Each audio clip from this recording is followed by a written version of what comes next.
Biden warns more people may die if Trump administration doesn't begin. Donald Trump is still refusing to concede the election, while his options for the election turning out in his favor get more and more slim. The problem is that he's not just withholding the title of winner from Joe Biden, he's not allowing any transition to take place. Biden and his team cannot get started on necessary steps to take over the country, as they're being denied access and information. While this would absolutely be a problem on any other plane that the government is being held hostage, it takes on increased importance, a life or death matter, when Biden isn't allowed access or information to set up his response for the coronavirus. Biden held a press conference to announce his economic plan. However, when he took questions after, it quickly turned into a discussion of what will happen if Trump continues to hold out and not allow the president-elect and his team access. More people may die if we don't coordinate, Biden told reporters on Monday. A vaccine is important. It's of little use until you are vaccinated. So how do we get the vaccine? How do we get over 300 million Americans vaccinated? What is the game plan? It is a huge undertaking to get it done.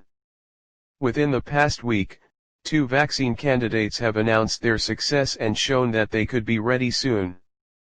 Pfizer said last week the vaccine had a 90% efficacy in protecting against COVID-19 in its trial.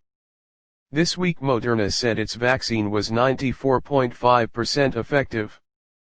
The Trump administration's Operation Warp Speed was behind the Moderna vaccine, funding its research. It did not do the same for the Pfizer vaccine, though it did pay for a select number of doses. That did not stop Vice President Mike Pence from taking credit for it, however. Trump was promising for months that the vaccine would be ready to go before the election, and of course, it wasn't. He wanted to be the hero with the vaccine. This could be why he is not allowing Biden's team to have access. He doesn't want Biden to get the accolades for a successful vaccine. If we have to wait until January 20th to start that planning, Biden continued in his press conference, it puts us behind over a month and a half. And so, it's important that it be done, that there be coordination now. Now or as rapidly as we can get that done. Robert O'Brien, Trump's national security advisor, vowed on Monday that there would be a smooth transition of power for Biden if the current lawsuits don't work out for the president. The Trump campaign has filed a number of lawsuits fighting the election results, but so far they have not panned out, other than a recount by hand being ordered in Georgia. If there is a new administration, they deserve some time to come in and implement their policies, explained O'Brien. We may have policy disagreements, but look, if the Biden-Harris ticket is determined to be the winner, and obviously, things look that way now, we'll have a very professional transition from the National Security Council. There's no question about it. Biden added in his comments that it would be a lot easier if Trump were to comply and work with his team on a transition.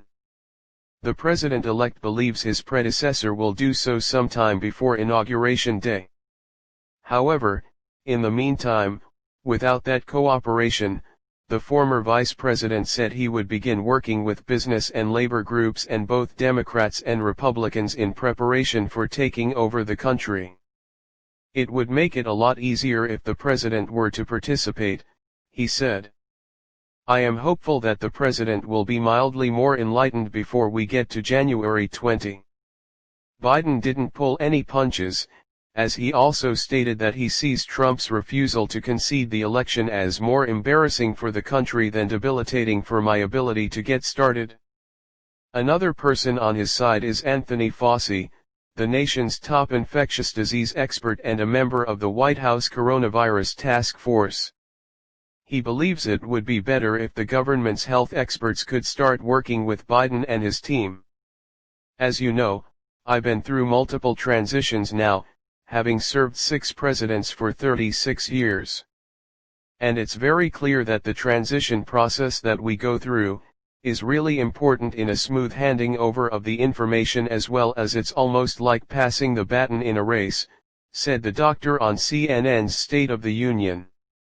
You don't want to stop and then give it to somebody, you want to essentially keep going.